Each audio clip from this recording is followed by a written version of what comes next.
A zombie economy, a hollowed-out democracy, and a political system on life support needs a real alternative.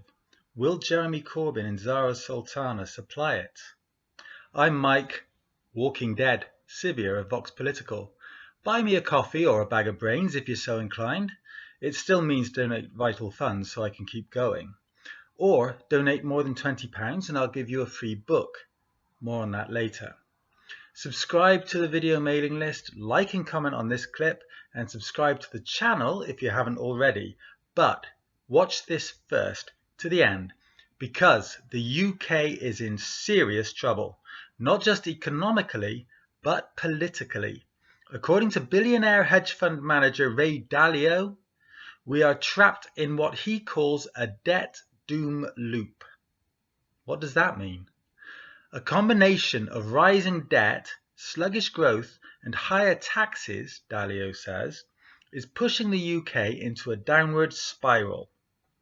As the government scrambles for revenue, it risks scaring off the very people it depends on to pay the most, the wealthiest 10%, who contribute about 75% of income tax receipts.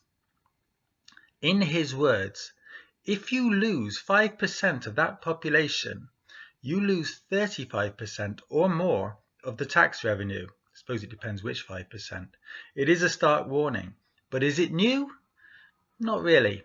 In fact, many of us on the political left, myself included, predicted this years ago.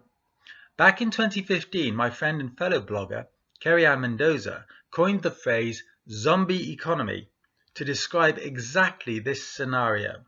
A country buried under so much debt and austerity that it has no choice but to sell off every public asset and spend its future servicing private loans. I later described it like this. The intention is to put a country under such a mountain of debt that it will sell every public service to private money and spend every pound of GDP it ever makes in the future simply servicing the debt it has run up. That would be a walking corpse of an economy, still moving but lifeless, yet eerily familiar. What we are seeing today is the endgame of a strategy imported from the United States called Starve the Beast. I wrote about it on my own site, Vox Political, back in 2012. The idea, used by George W. Bush, was to cut taxes for the wealthy, deliberately run up a deficit, and then claim public services were unaffordable, conveniently paving the way to cut them. David Cameron and George Osborne brought that model here to the UK. They slashed public spending, imposed austerity, and gave tax breaks to the very richest, all while pretending they were managing the economy responsibly. Here's a spoiler for you. They weren't, and the beast wasn't the problem, it was the target. Ray Dalio now says the UK's fiscal position is unsustainable. Debt is high. The deficit is 5.7% of GDP, one of the worst in Europe. Public services are failing and tax hikes are on the table. But what he's really describing is the next phase of the austerity project. The consequences have just arrived late. When you cut the state, sell off assets, and fail to invest in growth, this is what happens.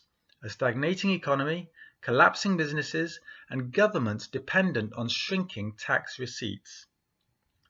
Austerity didn't prevent the debt doom loop. It created it. The Labour government under Keir Starmer seems content to continue the same policies under a different banner. No wealth tax, no reversal of NHS privatisation, no break with the logic of austerity. So where's the choice between it and any other right-wing UK party? Back in 2016, Jeremy Corbyn warned that we were sliding into a zombie democracy, one that looks like it functions, but in reality is controlled by elites, inaccessible to ordinary people, and increasingly hostile to opposition. He wrote, and I quote, We are now at risk of having a zombie democracy roaming around a one-party state. With both major parties now offering little more than variations on the same failed model, that warning now seems less like political rhetoric and more like prophecy. Let's recap. The economy is flatlining. Public services are collapsing. The government has no plan. The opposition has no courage. And voters are being asked to pretend this is a functioning democracy. What else would you call this if not a zombie state? A zombie economy, a zombie democracy, a system that has died but refuses to stop twitching. Perhaps there's a flicker of movement among the living. My video clip about the new party being formed by Jeremy Corbyn and Zarah Sultana has become my best performing work in months. That tells me this: people haven't given up. They're hungry for real alternatives, not just different faces delivering the same failed policies. But if Corbyn and Sultana want to be that alternative, they need to go beyond symbolism. They need to learn from what got us here and offer a bold, credible escape plan. Here's what I suggest. Firstly, tax wealth, not just income. Close loopholes, equalize capital gains and income tax, introduce a genuine wealth tax. Second, invest in public services, don't cut them. Fund the NHS, local councils, education and transport properly as essential infrastructure, not burdens. 3. Reclaim public ownership, bring utilities, rail and water back under democratic control. End profiteering in essential services. 4. Empower workers, rebuild trade union rights, support cooperatives, put economic power in the hands of working people. And 5.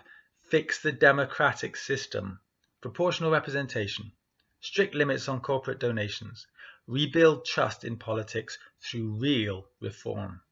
Ray Dalio's doom loop isn't just a financial problem. It's a symptom of decades of ideological failure.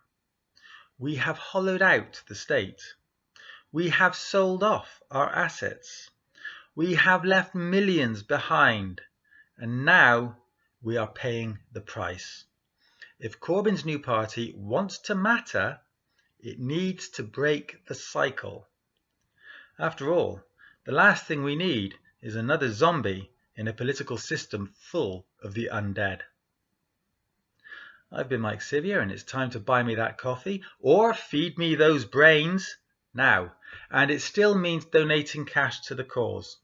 Donate more than £20 and I'll give you a free copy of my reissued first book, Strong Words and Hard Times. Subscribe to the video mailing list, like and comment on this video clip, and subscribe to the channel if you haven't already. And if you do all that, you'll be helping keep this channel from joining the undead. And then you'll be able to see me live and kicking in the next one.